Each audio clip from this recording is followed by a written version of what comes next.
Everyone, my name is Josh and welcome to WHIMS, and today I'm going to give you my top 10 list of favourite depictions of death, and let's not waste any more time, let's get right into it.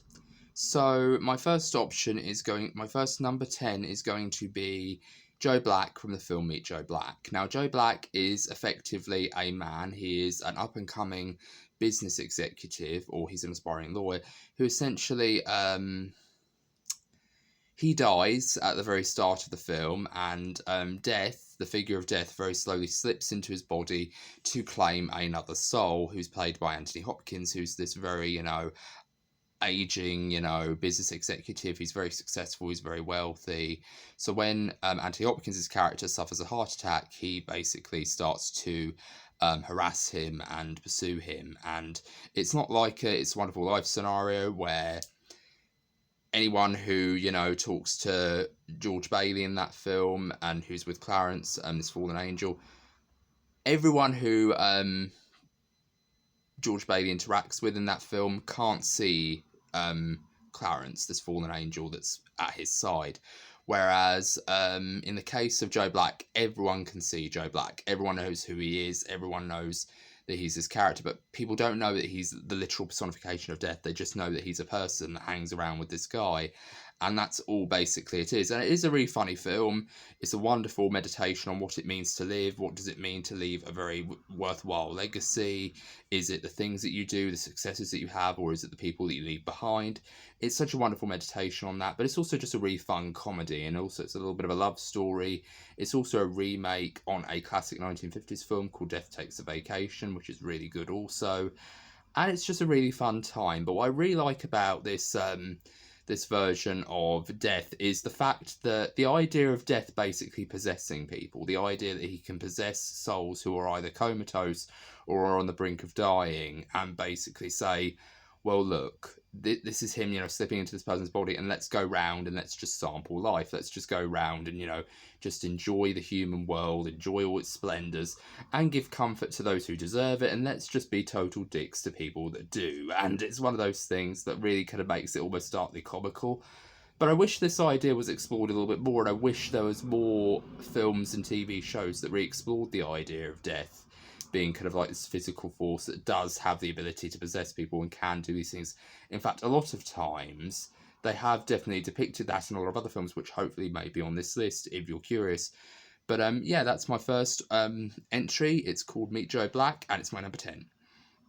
My second entry will be, my number 9 entry will be the film The Angel of Death from Hellboy 2: The Golden Army.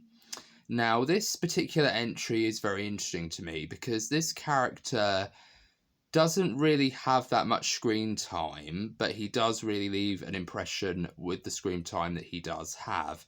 And I am calling this creature a he because he does have a slightly raspy voice, but the gender of this particular creature is somewhat androgynous, and it does feel kind of almost deliberately done. And first of all, I love the design of the creature. I love the idea that it has wings, and it sort of has a hood, and it has these eyes on its wings that kind of look out and, blink and move and all the rest of it. I love that idea that it has such a very grand design. And of course, this was the brainchild of Guillermo del Toro. And what this version of Death is, this Angel of Death is it's basically Hellboy's Angel of Death.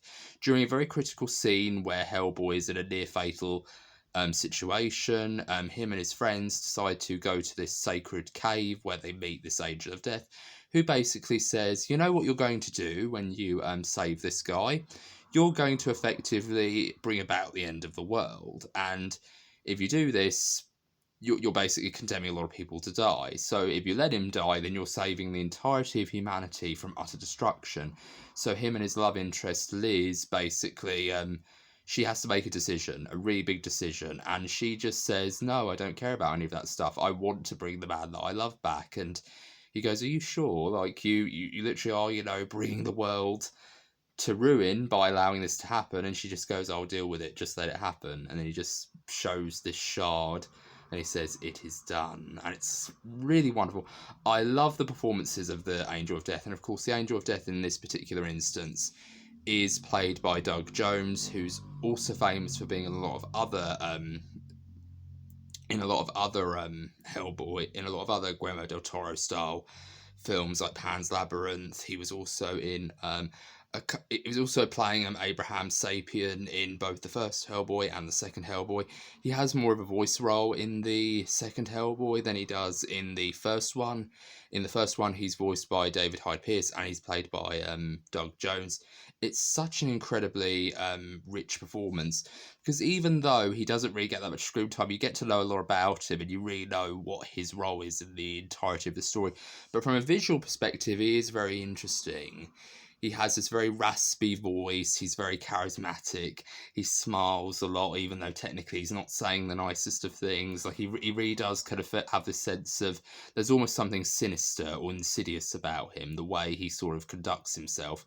And even though I'm saying the word him, I am kind of also making it clear that this character is more androgynous in appearance. Like, you don't really know the gender of this character in many ways. You don't know whether it's a woman or whether it's a man or whether this person's non-binary or whatever. You just really kind of get this impression that it is meant to be very much heavily left up in the air. But it's such a clever design, such a well-rounded character.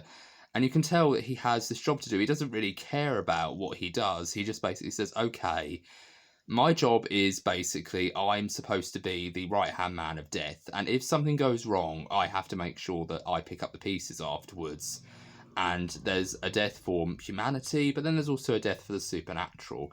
And the death for the supernatural is essentially me, and that's effectively what it is. So if humanity falters, then it's going to be a big payday for him, whereas for me, I'm just going to be left out on the sticks. And it's such an incredibly interesting idea. But I think this one's very interesting, and I'd highly recommend people check out the film Hellboy 2, The Golden Army. It's a fantastic film, but this version of death is really wonderful. It's one of my favourites, and it's my number 9. My number 8 will be The Spirit of Dark and Lonely Water from The Spirit of Dark and Lonely Water, PIF. And PIF, for those of you who aren't in the United Kingdom, it's basically short for public information film. And what this film basically is in a nutshell is it's essentially a PSA or a sort of advertisement warning of the dangers of drowning in quarry ponds. And this was released in 1973. And one critic of this particular PSA called it sort of like the Don't Look Now for children, effectively, where it basically was to warn children about the dangers of swimming in quarry ponds or being near quarry ponds.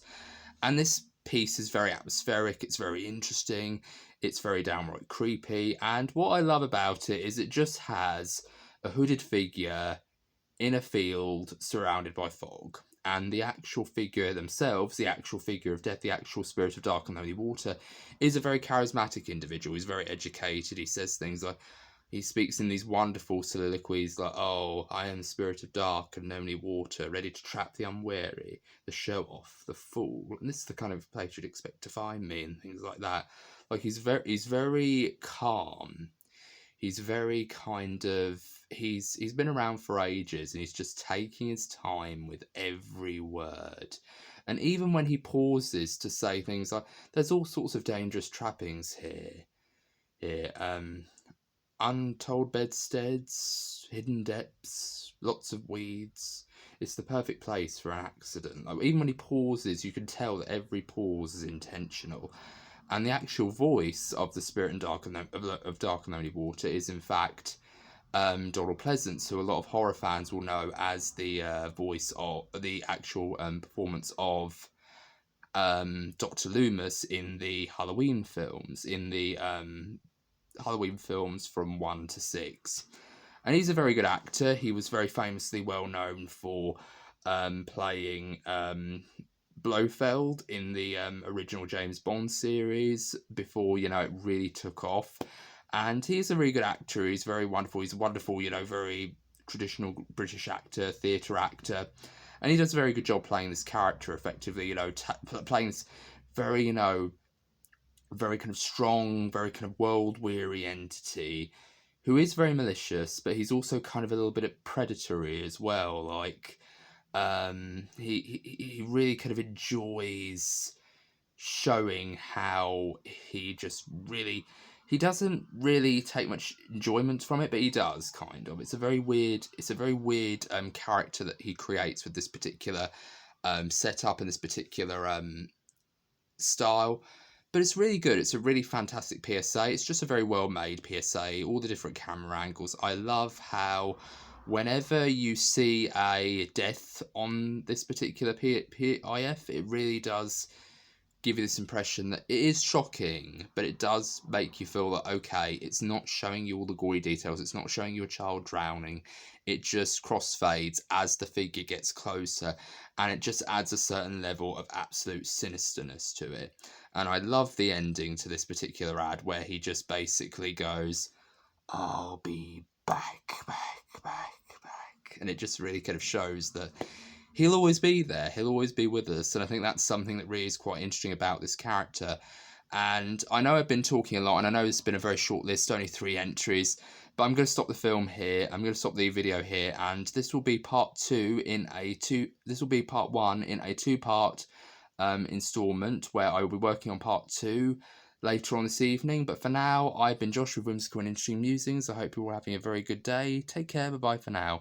Let me know about your thoughts of all these great depictions of death. Let me know your own list down in the comments. Let me have a discussion with you guys. Like, what is your favourite depiction of death in film, television and literature? Let me know your thoughts down in the comments, and I hope you're all having a very good day. Take care. Bye-bye for now.